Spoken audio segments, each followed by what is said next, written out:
Hello mga ka-best choice! So ito na nga ang fresh from the farm, ang ating Queen's Choice. At kung ikaw naman ay mahilig sa mga gulay, syempre punong-puno ng gulay yan. Kompleto sa gulay. At may mga malalaking at matataba tayong hipon na 3 piraso pa. May dalawa din tayong choices, ang biryani rice at ang teriyaki rice. Sulit at talagang mapapa-best choice ka. Guys, banding naman tayo.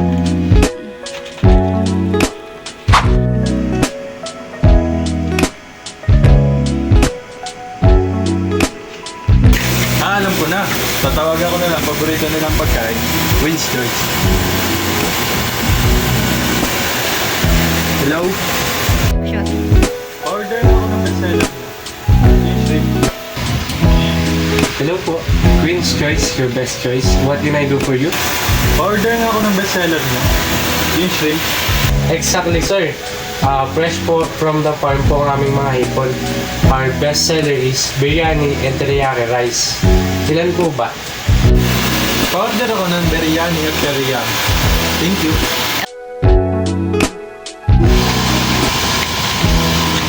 Sir, Queen's Choice, your best choice. Our shrimp is fresh from the farm. Biryani and teriyaki po. Thank you. Thank you po. Bango. Wow, for sure magugustuhan na nila to. Guys, may surprise ako sa inyo.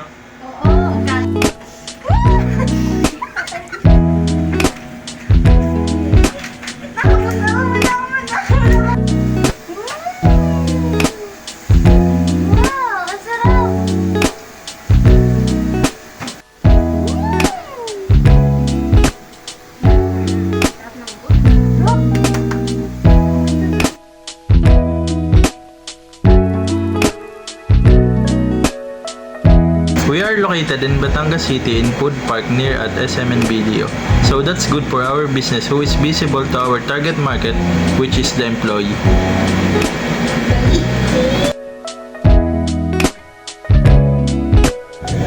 Our target market are those people who love shrimps, whatever their age, because our product can satisfy anyone due to its delicious taste.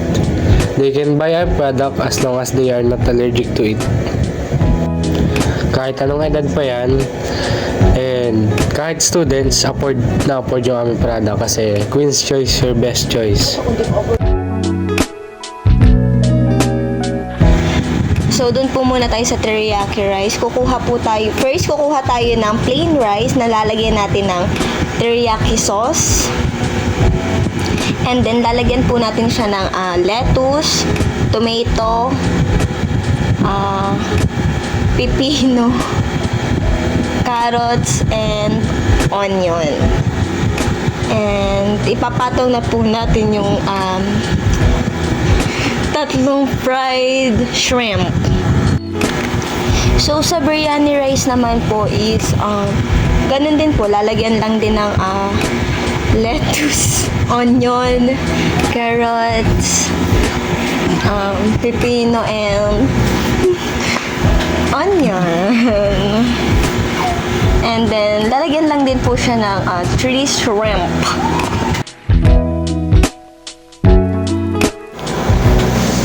Pag-uusapan naman po natin yun is ang price ng ating product. So, shrimp biryani with basmati rice and shrimp teriyaki rice with only 189 pesos. Paano po namin nakuha yung presyo na 189? So, nagkaroon po tayo ng costing kung saan nilagay natin yung ingredients, quantity, market price, unit price, and ingredients cost.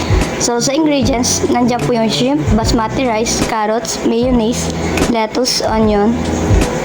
And sa pagkuha naman po ng quantity natin, per cup po, kung paano natin ibinebenta yun. So, shrimp, meron tayo 100 gram, basmati rice, 125 gram, carrots, 10 gram, mayonnaise, 20 gram, lettuce, 5 gram, onion, 1 gram. So, kapag binili natin ang mga ingredients nito sa marketplace, meron tayong 400 sa shrimp per 1 kilo, basmati rice, 238 per kilo, carrots, 80 per kilo, mayonnaise, 459 per kilo, lettuce, 287 per kilo, and onion, 100 per kilo.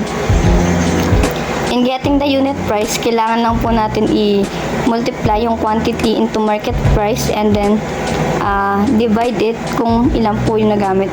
Then, makukuha natin yung unit price.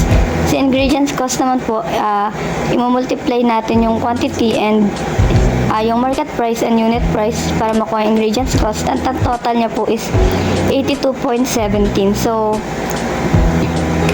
pagdating sa packaging, yung mga ginagamit po natin, yung mga cup, mga tissue and spoon and fork. So, kasama po yung sa packaging. So, we need to add 12 pesos. So, total ingredients price, packaging 82.17 plus 12 is 94.17.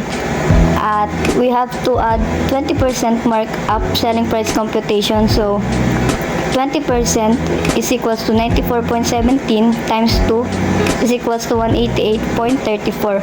So, as a final product price, it costs 189 pesos. So, goods na po ito for sa lahat ng mga nagamit from ingredients into packaging and ganun din sa mga labors.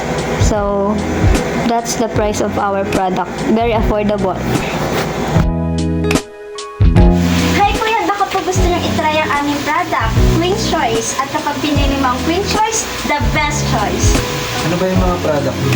So, ito po ay rice meal at biryani rice po. Fresh from the farm. Eh, magkano naman yan? 189 lang po yun, sir. Kaya bili ka na po.